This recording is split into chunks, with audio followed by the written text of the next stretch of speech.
I was the man of my dreams, deeply in love, finally becoming the married couple I'd always envisioned. Our wedding ceremony, a culmination of my fondest dreams, was adorned with blessings from many. I imagined my parents in heaven rejoicing, but little did I know, tragedy lurked ahead. Their betrayal shattered everything. I'll never forgive them for what they've done. I'm Mary. Thomas, my boyfriend 2 years my senior, proposed to me, and at 27, we tied the knot. I lost my father in my youth and my mother succumbed to illness 2 years back. Through it all, Thomas has been my unwavering support, lifting me in my darkest hours. Our wedding, on the anniversary of 2.5 years together, marked the start of our joyous journey as newlyweds. With Thomas's demanding job, we postponed the ceremony until the schedule eased. On his days off, we visited the venue, laying the groundwork for our special day. With the date set, it was time to compile our guest list. I was blessed with an aunt and uncle who embraced me as their own daughter. After losing my father, they stepped in, showering me with cooked meals in place of my busy working mother. Their presence filled the void when she was away, ensuring I never felt alone. When illness struck my mother, they shouldered her responsibilities, sparing me the weight of it all. Even in the darkest moments, my aunt's gentle reassurances buoyed my spirits, urging me to hold on to hope for my mother's recovery. With their unwavering support, I found the strength to weather any storm. It's why, when planning my wedding, I insisted they occupy seats reserved for family. Eager to convey my gratitude, I made a long overdue visit to their home. "Mary, congratulations on your marriage," my aunt greeted me, tears glistening in her eyes. "Thank you, Auntie. I've been thinking, I want you and Uncle to sit in the seats reserved for family at my wedding. Would that be all right?" "Of course," she replied, her voice filled with warmth as she reached for a large box. "Mary, why don't you open this?" Curious, I obliged, lifting the lid to reveal a stunning white wedding dress nestled inside. Crafted from exquisite silk, it exuded elegance with a touch of charm. Delicate lace adorned the neckline, while intricate flower embroideries danced along the hem, lending it an undeniable allure. Smaller in size, it was evident this dress was tailored just for me. Instantly enamored, I gasped in delight. "Why this dress?" I inquired. "Well, your mother, my sister, she made it," my aunt explained softly. "What? Mom made this?" I exclaimed, disbelief coloring my voice. "Yes. Despite her illness, she poured her heart into every stitch, envisioning this day for you. She asked me to give it to you if ever you married. This dress embodies all the love she held in her final days. Mary, you must wear it at your wedding. It would mean the world to her," my aunt said, her eyes shimmering with tears and affectionate pride. Touched by her gesture, tears welled up in my eyes. "Thank you, Auntie. Holding on to this means everything to me. I'll cherish it, I promise," clutching my mother's handcrafted wedding dress tightly, my heart brimming with happiness. Upon returning home, I reverently hung the dress on my bedroom wall, its presence a comforting reminder of my mother's love. Determined to honor her at my wedding, I envisioned the day with renewed determination. But fate had other plans. Disaster struck one evening when I returned home from work to find the dress missing from its rightful place on my wall. Shocked and bewildered, I frantically searched the room, my heart sinking as reality set in. How could this happen? It was right here, I whispered, the weight of loss settling heavily upon me. In a panic, I reached for my phone to dial the police. Just then, my husband walked through the door. "Mary, what's wrong?"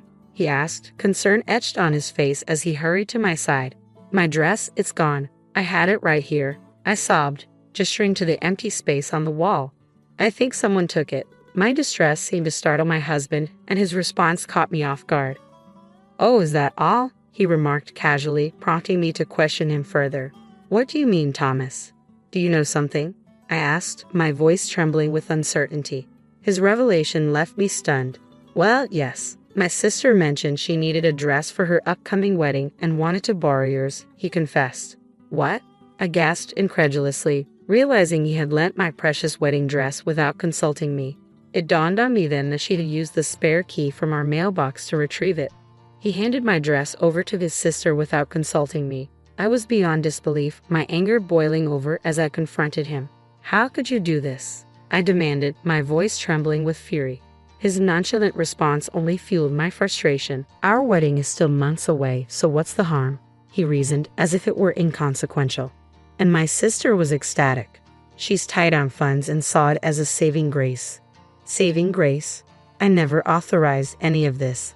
I shot back, seething at his lack of consideration. That dress was a labor of love from my mother, made specifically for me. Did you forget, Thomas? It's tailored to perfection. How could you lend it out without my consent?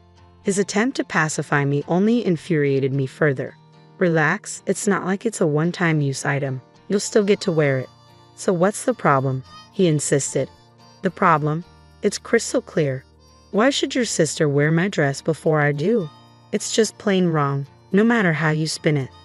Despite my efforts to convey my frustration, my husband remained obstinate, refusing to apologize or acknowledge his error. His dismissive attitude only fueled my anger further. Mary, you're overreacting. You need to stop acting like a spoiled child, he retorted, his words a stinging rebuke. Spoiled? How can you say that? This dress holds sentimental value. It was made by my mother for me. It's nonsensical for your sister to wear it before me, I countered, exasperated by his callousness. His indifference pushed me to my breaking point. I'm going to your parents' house tomorrow to retrieve the dress, I declared firmly. Tomorrow? But that's when my sister's fiancé and his parents are visiting, he interjected. Your parents' house, and you think I should just sit back and let them decide? I snapped, incredulous. Let me be clear. Regardless of anyone's opinion, I refuse to allow your sister to wear that dress. The following day, I took a break from work to confront my sister-in-law. Upon reaching my in-laws' home, the lively chatter from within greeted me as I approached the open front door. Stealthily entering, I overheard unfamiliar voices engaged in conversation. You made this dress yourself? That's incredible, Cynthia. A man's voice praised, referring to my sister-in-law.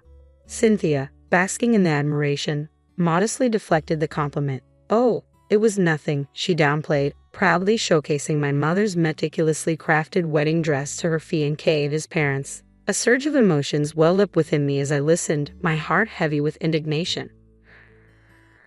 Claim of creating her dream dress struck a nerve. That dress was a symbol of my mother's love, crafted expressly for me.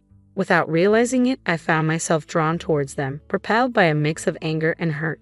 Storming through the entrance, I snatched the wedding dress from my sister-in-law's grasp and declared, "This belongs to me," in front of the astonished onlookers. All eyes turned towards me, except for my sister-in-law, who paled at my assertiveness. Cynthia, is this true? Her fiancé questioned, prompting her to offer a feeble defense. No, it's not what you think. I really did make it myself. Realizing the futile nature of the conversation, I turned my attention back to Cynthia. Why don't you try it on then? My mother tailored it to fit me perfectly. It won't suit you. It was evident that the dress, designed for my petite stature, wouldn't flatter her taller, more athletic frame. What's going on? My husband's voice cut through the tension, finally making an appearance. My sister must have called him. He fumed, his face flushed with anger.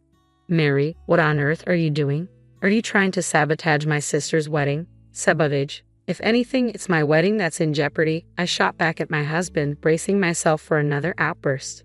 Just stop. We called off our wedding, so hand over that dress to my sister. What? Called off? I stammered in disbelief. That's correct. We called it off, he asserted firmly. My sister mentioned she's tight on funds, so we decided to gift her the $50,000 we saved for our wedding. And since we're not getting married anymore, we don't need that dress, do we? You lent out my dress without asking, canceled our wedding, and gave away the $50,000 we saved. Have you lost your mind? The realization hit me like a ton of bricks. Our marriage held little importance to him. With a heavy heart, I fell silent, feeling my love for my husband wane. Canceling the wedding was one thing, but I wanted to cherish this dress forever. And now, because of these thoughtless actions, just then, my sister-in-law's fiancé rose to his feet, his voice heavy with resignation. I guess that settles it. What? Everyone was stunned. Wait, you can't be serious. You're calling off our engagement. Why? In response to my sister-in-law's plea, her fiancé fixed her with a steely glare. Why? It's plain as day. I can't marry someone who's capable of such deceit without a second thought. It's out of the question. Even his parents mirrored his sentiments, their quiet anger evident. Well, that settles that. No more talk of marriage, my fiancé declared, ready to leave with his parents. But just as they were about to depart, My sister-in-law burst in, frantic and desperate. Hold on a minute. It's ridiculous to call off the engagement over something like this, isn't it? Mom, Dad, you don't agree, do you? Despite her impassioned pleas to her parents, it was too late. Why are you glaring at me, Mom, Dad? My sister-in-law's plea fell on deaf ears as her father erupted with force. Get out, you disgrace. His words struck like a blow, reducing my typically resilient sister-in-law to tears. How could you be so heartless? This is too much, she sobbed. Stop crying. I don't recognize you anymore. Her father rebuked, his voice filled with disappointment. I can't accept someone who shows such disregard for others' feelings as my daughter, her mother added sternly. Witnessing his sister's distress, my husband stepped forward to intervene. Mom, Dad, please calm down. There's no need to blame Cynthia like this. And you, Thomas, how dare you overlook Mary's feelings? Leave this house with Cynthia, his father added, his tone unwavering. You foolish son, his father's words rang out, stunning my husband into silence, his expression one of disbelief. Then, to my surprise, my mother-in-law approached me, bowing her head in apology. I'm deeply sorry, Mary. We were misled to believe that the dress was handmade by our daughter. No, it's all right, but I can't continue living with Thomas, I responded, my heart heavy with resolve. That's understandable. Our daughter is at fault here. You should move forward with your life without any concerns, she assured me. Her words struck a chord within me. Despite the turmoil, I couldn't shake the guilt of parting ways with my in-laws who had always treated me with kindness. Nonetheless, staying with Thomas was no longer an option. Mary, I'm sorry. Truly, I am. We'll make things right. Have a proper wedding. Please don't mention divorce, my husband pleaded, his tone shifting dramatically after his parents disowned him. But I couldn't fathom reconciling with a man devoid of spine. I'm forging my own path now. I can find happiness without you. His plea fell on deaf ears as I stood firm in my decision. Witnessing my resolve, my husband sank to his knees in defeat. After bidding my in-laws a heartfelt farewell, I left their home, packing my belongings and seeking refuge at my aunt's house. Though initially surprised, she respected my decision and welcomed me with open arms. My aunt skillfully repaired the torn dress, restoring its former glory. With my mother's dress refurbished, I sought alimony from my ex-husband, and we finalized our divorce. Unbeknownst to me, he had been diverting our wedding funds to my sister-in-law, which resulted in a slightly higher settlement for me. Both my husband and sister-in-law faced the consequences of their actions and were disowned by their parents, now residing together in our former home. Meanwhile, my sister-in-law, who had planned to be a homemaker, found herself jobless after quitting her job. Now, my ex-husband bore the sole responsibility of supporting them both. Reflecting on my experience, I resolved to be more discerning in choosing a partner if given another chance at marriage, ensuring a beautiful wedding while wearing my mother's cherished handmade dress. I really thought Mom had a lot of money saved up. I mentioned it before, right? It's time to kick her out. Why keep a jobless person here? I've been living here for 3 months, and my son and his wife used up all my savings. They treated me badly. I had enough, so I left quietly. Then, my son called me. Mom, what's happening? Tony sounded worried on the phone. Around that time, something I did became big news across the United States. I'm Sarah, and I'm 70 years old. I lived in France for a while, but I got sick, so I came back to the States. My old apartment was gone, so I asked my son and his wife if I could stay with them for a bit. Tony, my only son, is 44 and works in an office. He and his wife, Alice, don't have kids, and they live quietly. We lost touch while I was away, but I decided to reconnect, and Tony seemed happy to hear from me. I explained my situation and asked if I could stay for a while. Tony agreed, though he seemed unsure. It felt awkward to rely on them, but the happiness of being with family again outweighed my doubts. With a mix of nerves and happiness, I took a taxi from the airport to their house. When I got there, Tony and Alice greeted me at the door. Tony seemed glad to see me, but Alice looked upset. I plan to stay here for a few months. My stuff will arrive later, I said, leaving my carry-on bag and heading to the living room. We talked about our lives, jobs, and my time in France. When Tony asked why I moved there, I just said, I wanted to enjoy the French countryside as I get older. Tony laughed, but Alice stayed unhappy. We also talked about my health issues. I've been dizzy a lot, and might have Meniere's disease. Sometimes I can't stand and feel sick when it happens. I don't feel safe living alone, so I want to stay with them until I feel better. After our chat, I went to get my stuff for my carry-on. As I organized it in the hallway, I heard Tony and Alice talking. "Are you serious about letting Sarah stay?" "I don't want to live with an old woman. She's my mom," Alice said. "You're not always home because you work part-time," Tony replied. "But what about when we're off work? How long is she staying?"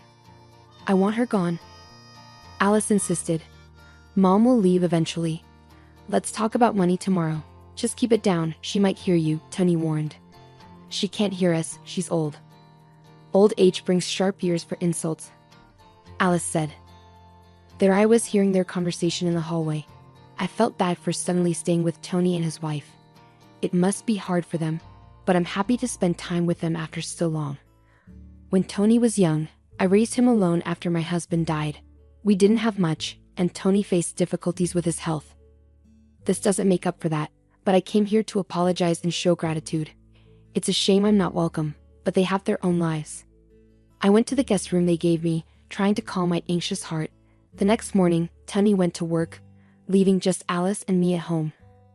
While I was doing some crafting in the living room, Alice came up to me. "Hey Sarah, can you clean up this mess?" I looked around and saw fabric scraps and threads scattered about. "Oh, I'm sorry. I'll clean it up. Do you want to see what I'm making?" I showed her the small pouch I was sewing, with a little green turtle design. "It's a turtle pouch. I love turtles, so I make crafts with turtle themes. It even has a zipper on its shell," I explained. "That's nice, Sarah, but you can't stay here all day. Find somewhere else to go when I'm not working. You're in the way," Alice said, cutting me off, clearly uninterested. "But I get dizzy if I go outside too much," I protested. "I'll drive you to the nearby community center to stay during the day. I have things to do at home," Alice said firmly, without room for discussion. She added, "And while you're here, help with the chores. You're not just here to relax. Since we're letting you stay, do some cleaning and laundry instead of crafting." Stunned, I finally replied, "Okay," and slowly got up from the armchair. Despite feeling dizzy and sore, I ended up doing all the housework. Alice and Tony treated me like a housekeeper, and it seemed like Alice hadn't been keeping up with chores before I arrived. That night, when Tony got home, he asked, "Mom, did you bring your banking card?" He spoke with a smile. "I don't mind you living with us, but life costs money. Could you chip in?" I looked at Tony, nodded, and stood up. I took out my banking card from my handmade pouch and handed it to him. He checked it quickly, and his face tightened. "Wait, Mom, is this all you have saved? Any other accounts?" I replied, "That's all I have. I don't need much at my age. No chronic illnesses or anything." I smiled as the conversation continued, but Tony's expression darkened. "This isn't enough money, not even $10,000. You said you were living well abroad, so I assumed." Tony kept pressing me, asking if I had more money. When I said no, he sighed and slumped his shoulders. "Okay, I'll hold on to this cash for now. I'm doing you a favor by letting you live here, so this is the least you could do." After getting my account password, Tony took my bank and debit cards and left the room. That night, lying in bed, I could hear Tony muttering through the wall that separated our rooms. "This is disappointing. I thought Mom was wealthy. Our household is actually struggling financially. We shouldn't have let her stay. We gain nothing from having her here." They sounded confident, talking openly in the next room. Maybe they wanted me to hear them. In my cold bed, I fought back tears of loneliness and sadness. The next day, since Alice had a day off, she drove me to the local community center. When I opened my bag to continue my crafting, I realized I forgot the fabric I needed at home. I hesitated to ask Alice to go back and get it. Luckily, my dizziness wasn't too bad that day, so I decided to walk home to fetch it since I knew the area well. As I approached the house, I glanced through the window and saw Alice with a man I didn't recognize. They seemed very close, and I hesitated outside for a moment before deciding not to interrupt them. It dawned on me that maybe they wanted me out so I wouldn't interfere with whatever was going on between them. Back at the community center, thoughts of Alice and the man kept swirling in my mind, so I decided to call someone for advice. From then on, I avoided bringing up the situation and continued interacting with Tony and his wife as usual.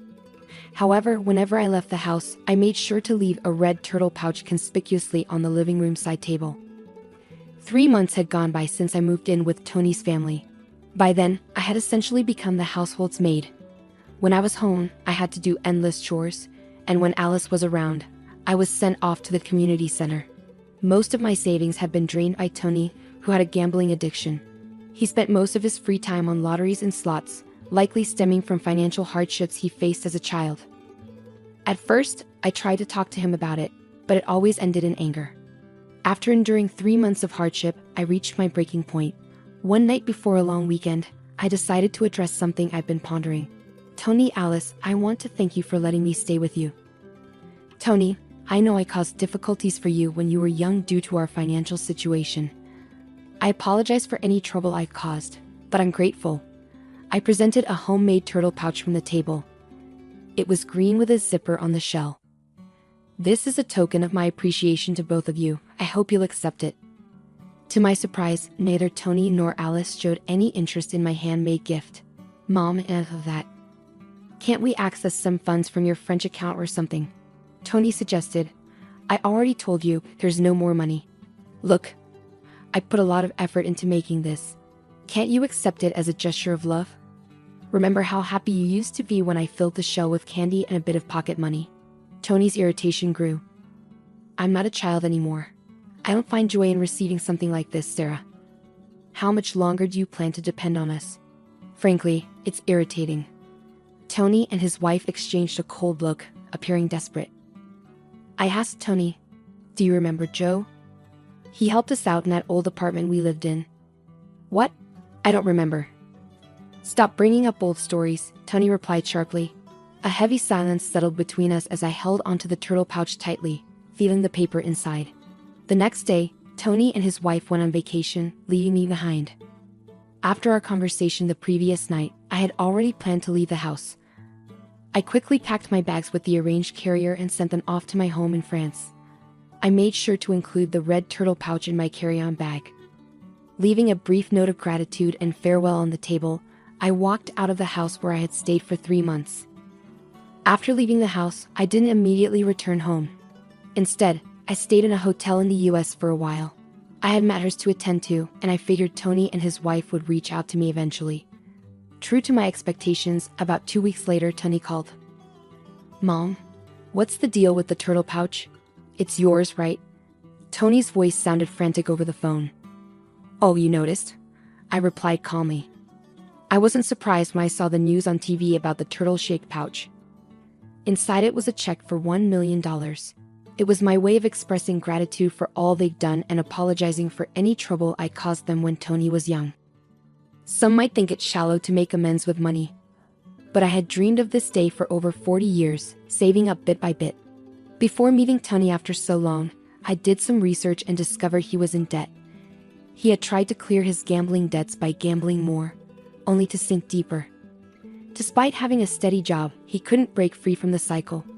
I simply wanted him to pay off his debts and find peace.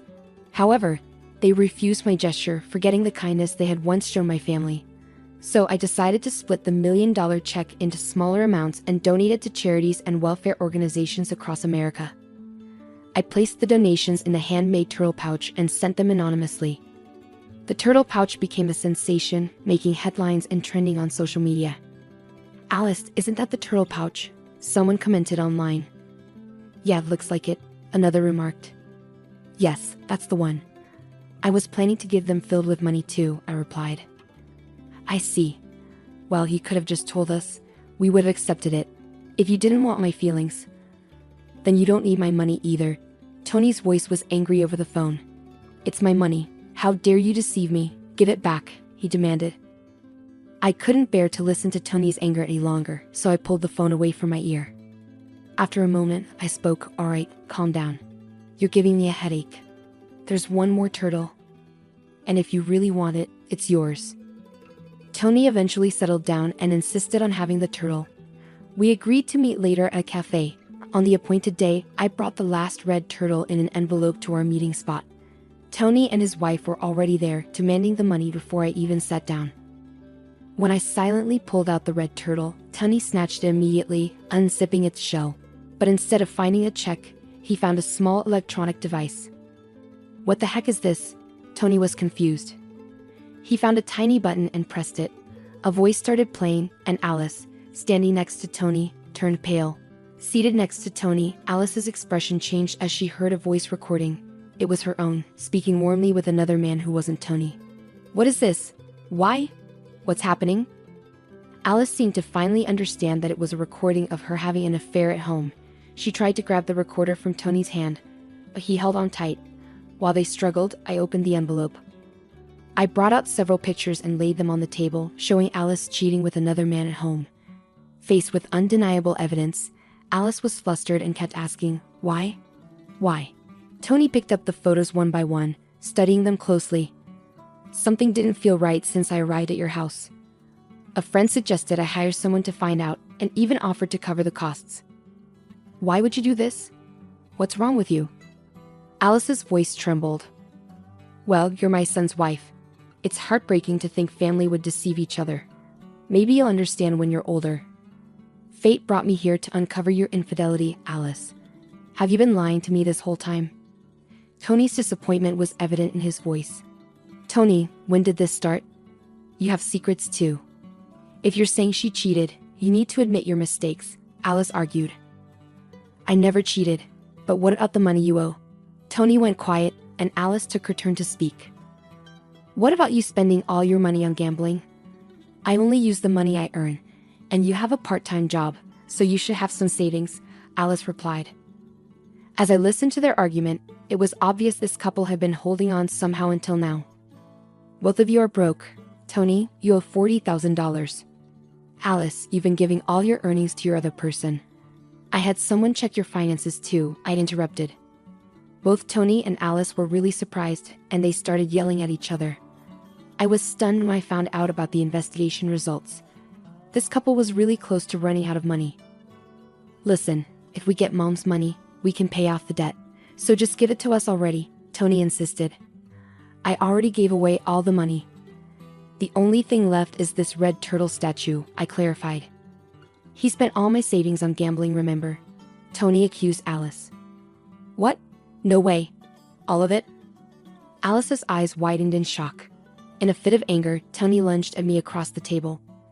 Other people in the cafe started paying attention, and the staff rushed over. The $1 million was supposed to be mine. It's mine. Give it back, Tony shouted. Soon, the police had to be called to calm Tony down.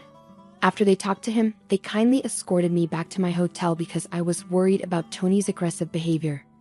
A week later, Tony and Alice's relationship had fallen apart completely because of the affair and money problems. They got divorced. Tony, now single, got even more caught up in gambling and debt.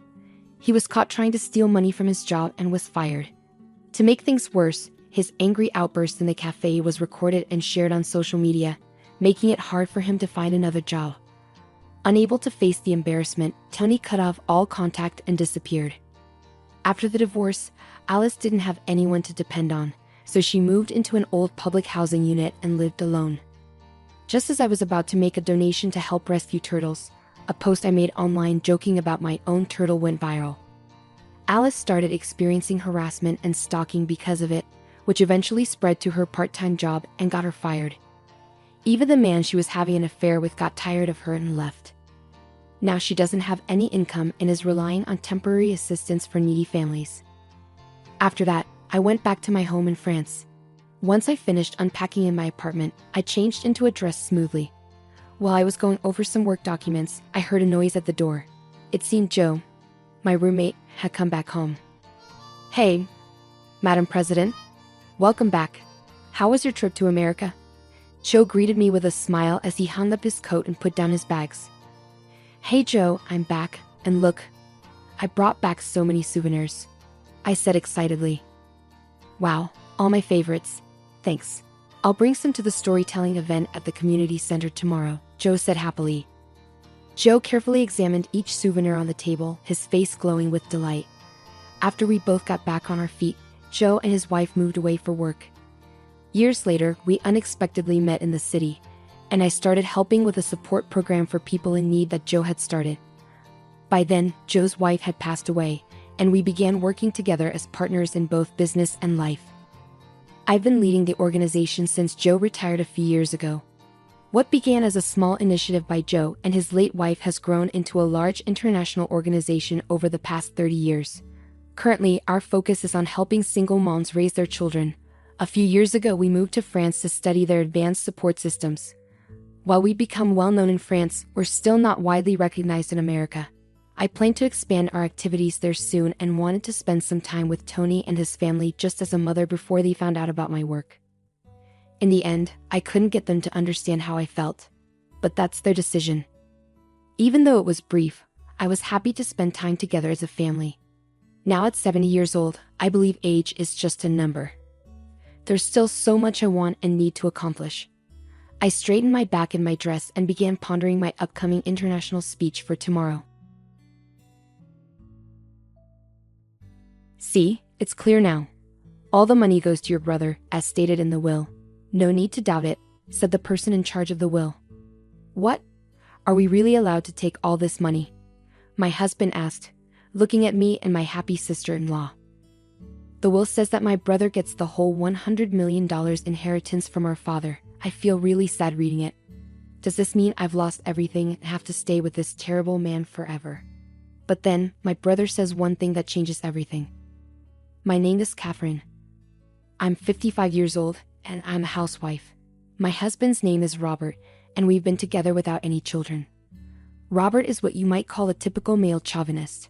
Ever since we got married, he's been in charge, and I haven't been able to speak up or share my opinions. Robert is 10 years older than me. He doesn't treat me with any respect.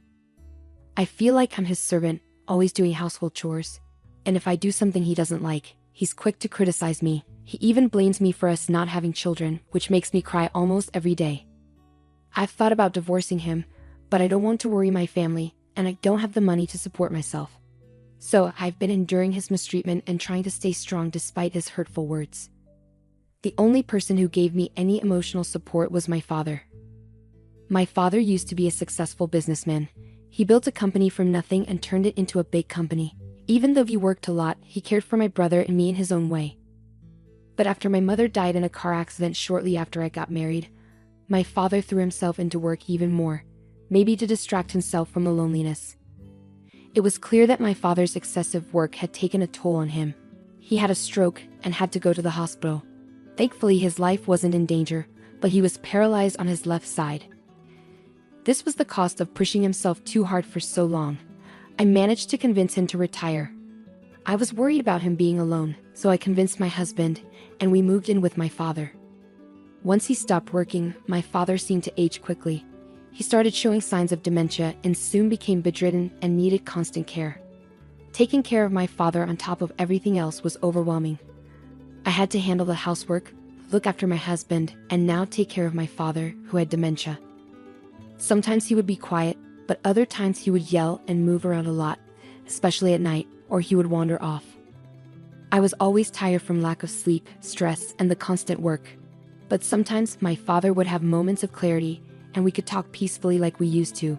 He would often thank me and sadly smile, saying, "I want to leave you with as much as I can." After 3 years of taking care of my father, he passed away. While I felt relief from the burden of caring for him, losing my father, who was my only emotional support, left me feeling incredibly lonely and sad. My only hope now was my father's inheritance. The inheritance amounted to $100 million, which would be split evenly between my brother and me, making it $50 million for each of us. With that much money, I could finally escape from my awful husband. It was my only chance for a better life. A few days later, my husband Robert and our eldest son's wife Naomi called me to discuss the inheritance. My brother, Naomi's husband, had been working overseas for a while. He came back for the funeral but had just left again yesterday, so Naomi was there in his place. "We found your dad's will in the back of a drawer. Luckily, it wasn't sealed. So let's take a look at it right away," Naomi said. "A will? I didn't know there was one. I was taking care of my father every day, but I never saw him writing a will. It bothered me that my husband, who didn't care much for my father, knew about it." I felt uneasy and had a bad feeling, Catherine thought. "Let's read it," Robert suggested. "All of my assets will be inherited by my eldest son Ken. dated April 1st, John Smith. Naomi read aloud. That's it? Catherine couldn't believe what she was hearing. She always thought her father's estate would be split equally between her and her brother.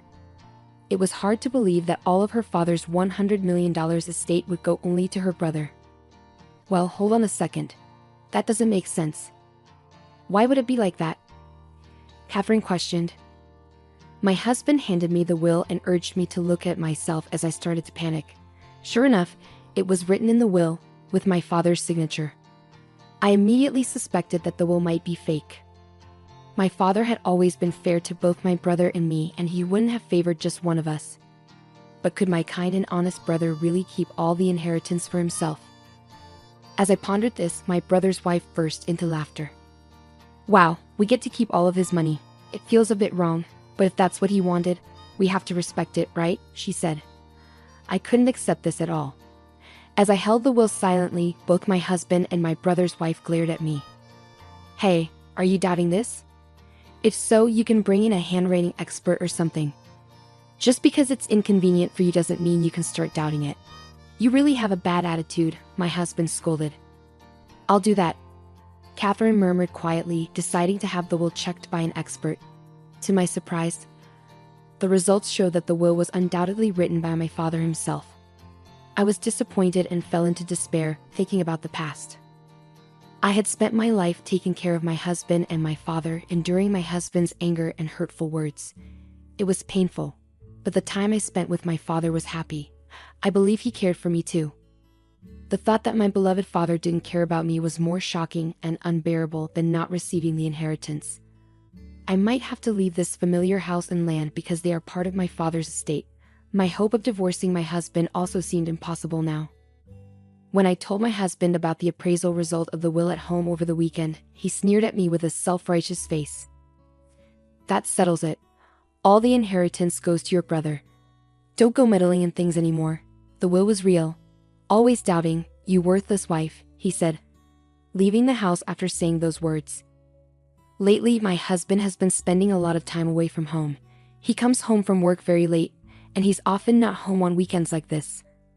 I found it suspicious, but I tried to avoid seeing my husband as much as possible. Surprisingly, I felt relieved. Despite my husband's objections, I wanted to talk to my brother directly about the inheritance. Even though he worked overseas and was always busy, he was a kind and dependable person. I made sure beforehand that he wasn't too busy, then I gave him a call. After exchanging some brief greetings, my brother once again apologized for leaving the care of our father entirely to me and thanked me for handling the funeral and various procedures. Don't worry about it. By the way, Robert, about Dad's inheritance, was it always decided that you would be the sole heir? I tried to ask casually. It was hard to bear the thought that maybe I wasn't loved by my father, but I wanted to discuss it properly. Huh? What do you mean? All of the inheritance goes to me, my brother sounded surprised. I thought Naomi had told him, but it seems he was hearing about it for the first time, but the will was genuine, so the result wouldn't change. I explained the situation to my brother. I see. So the handwriting on the will is definitely Dad's, and that's all it said, huh? Got it. I'll need some time to think this through. I'll get back to you. I'll also make sure Naomi doesn't do anything until I've made a decision, my brother said before ending the call. I waited patiently for my brother's next move, feeling both intrigued and hopeful. A few days later, my brother contacted me again. He suggested that I look into Naomi's suspicious activities by hiring a private investigator. He also advised me to claim my rightful share from him. This legitimate share is the minimum amount of inheritance guaranteed to a family member, based on their position in the family. In my case, I could claim a portion from my father's $25 million inheritance. Even though the will said all the inheritance should go to my brother, this legal provision would still entitle me to inherit $25 million. However, my husband and my brother's wife were not happy with my decision. The decision has already been made. Don't mess it up now, they protested. But there was more to my brother's advice. I'm not asking for the $25 million. All I want is this house filled with memories of our father and the land. The total estate is worth $100 million, but the real estate property is only worth $10 million. I'll give up all the rest of the inheritance to my brother. Still, the two of them continued to argue. If this continues to escalate, my brother has instructed me to hire a lawyer to join the discussion. If it comes to that, I'm sure I'll inherit $25 million exactly, I asserted confidently. My husband and Naomi fell silent. Eventually, it seemed like they realized it was more beneficial to settle for the $10 million worth of real estate. We finally reached an agreement on how to divide the inheritance. A few days later, I received the results of an investigation I had requested about Naomi from a private investigator. I immediately contacted my brother. After many ups and downs, we successfully completed the process of inheriting our father's estate.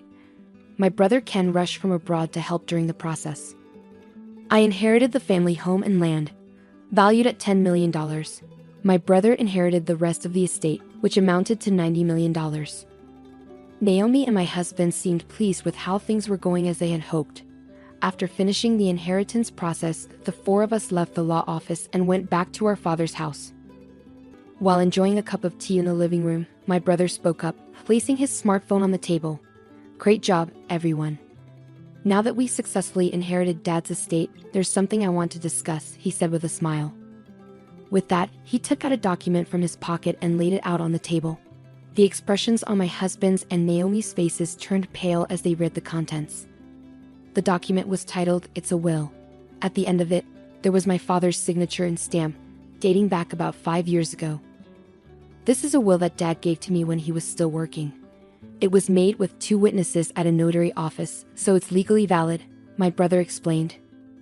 He continued, saying that our father had prepared it before he had a stroke. With his wife already passed away, he wanted to ensure his children would be taken care of if anything happened to him. The will stated that 1/4 of the total estate was to go to Ken, who already had a significant amount of wealth, and 3/4 to Catherine, the housewife. My brother gently held the will, explaining that our father had been clear about not changing it. He had stated in the will that any changes must have a reason stated, otherwise they would be considered invalid. It seemed our father, knowing the size of his estate, had prepared early to avoid any family conflicts. He was really pushing himself at work. I think he was considering all sorts of things like what would happen if he fell gravely ill or became senile. My brother said, his hand caressing the will. The will also contained a heartfelt addendum.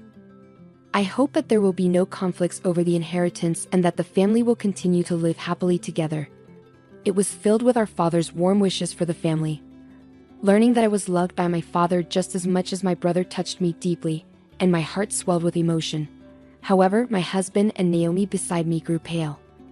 "So, if you're going to change this will, the reason has to be stated, or it's all null and void. Even if it's in my dad's handwriting, maybe he was forced to write it when he was in a delirious state due to dementia." My husband suddenly slammed the table with a fierce expression. He glared at my brother and growled, "Hey Ken, do you have any proof? Are you calling me a criminal?" "I never said you forged the will, did I, Robert?" My brother replied calmly, then glanced at his wife Naomi sitting next to him. Naomi remained silent, which struck me as odd. Naomi had informed me about our father's passing, and I had attended the funeral. However, after returning abroad, I hadn't been informed about anything regarding the inheritance despite it involving me. My brother seemed to be looking to his wife Naomi for some reason, but she still said nothing. "Stop your arguing. The inheritance is already decided. The $90 million is ours. It doesn't matter what you say now," my husband shouted back. "What do you mean by ours? I'm the one who inherited it," my brother countered calmly. "Shut up," my husband snapped. The conversation was going in circles. "I'm not sure what you mean, but the $90 million I inherited is just worthless paper," my brother said calmly. "What?" my husband exclaimed, surprised. My brother explained patiently. "Our father's estate was valued at $100 million. Apart from the real estate, all the assets were stocks in our father's company. When our father was in charge, the company was doing well, and the stocks were valuable. But after he stepped down, the company started losing money, and it looked like it might go bankrupt. In the 3 years before he died, the stocks that were once worth over $90 million became practically worthless." But that can't be true, can it?" my husband stammered. "It's the truth. I inherited knowing that. I plan on restructuring my father's company, and since it didn't involve you, I didn't tell you," my brother explained. My husband seemed shaken and muttered to himself. He couldn't seem to accept the reality of the situation. That's when Naomi finally spoke up for the first time. Hold on, wait a minute. What are you saying? Are you saying I inherited worthless stocks while Catherine got $10 million? That's not fair, Naomi exclaimed loudly. Beside Naomi's outburst, my brother sighed. Naomi, I inherited our father's estate. You weren't at a disadvantage in any way. Why are you so upset?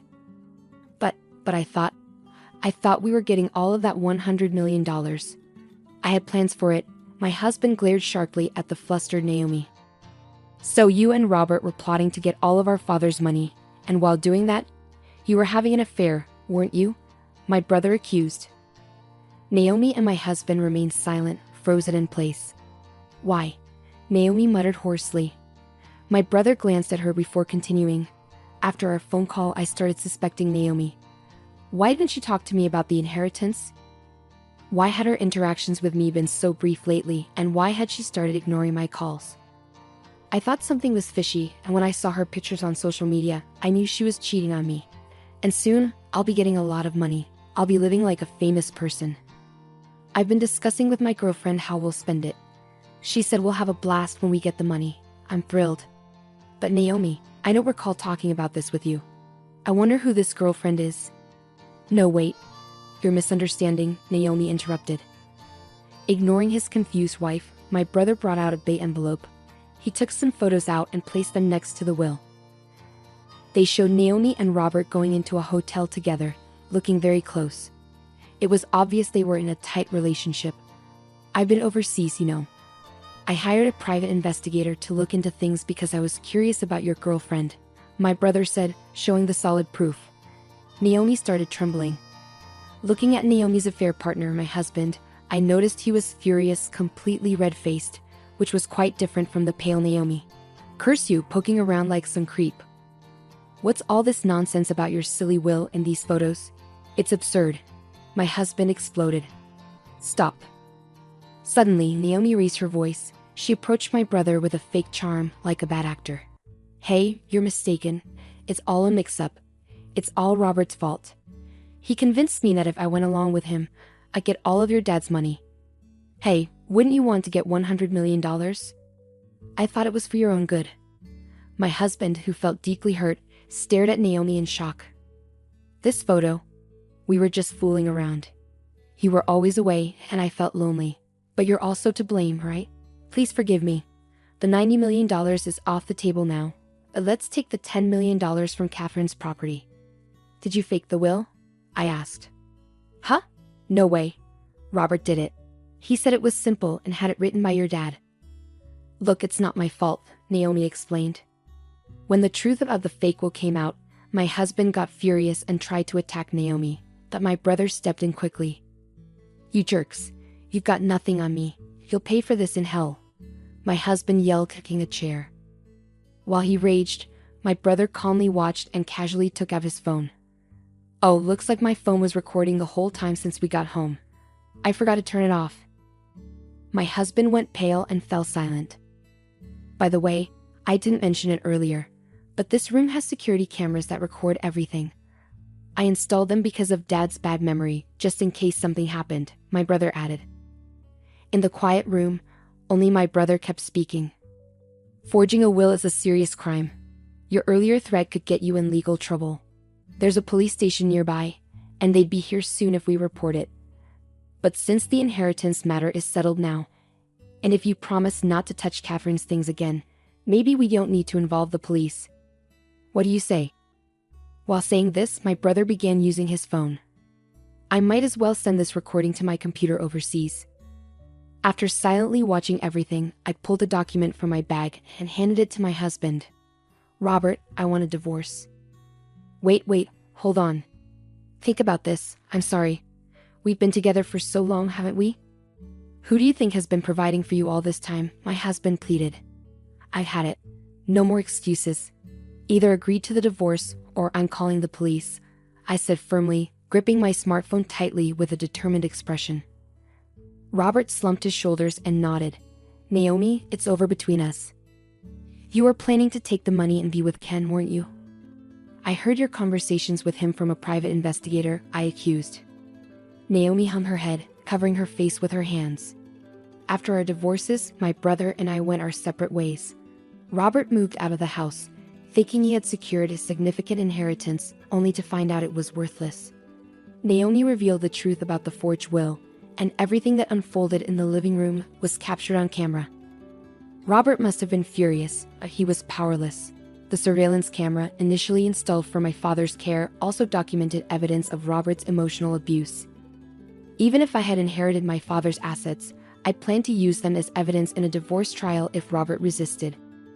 When I shared this with my brother, he suggested we utilize the camera too. After the divorce, rumors of Robert's affairs spread at his workplace, leading to him losing his job. His colleagues had seen him frequenting hotels with a woman who wasn't his wife. With his parents gone and now jobless and homeless, Robert vanished. While I had sought a portion of his assets, I wanted nothing more to do with him, especially after inheriting some wealth. Naomi, the woman Robert cheated with, faced the same downfall as him. Despite pleading, "I don't want us to end. Please don't leave me." During the divorce proceedings with my brother Ken, the divorce was finalized when solid evidence was presented during mediation. Naomi had been spending recklessly while Robert was absent, but she was stuck with the bills, leaving her with nothing. Since she hadn't been working and had no home to go back to like Robert, she's now struggling to get by in a rundown public housing project, relying on welfare.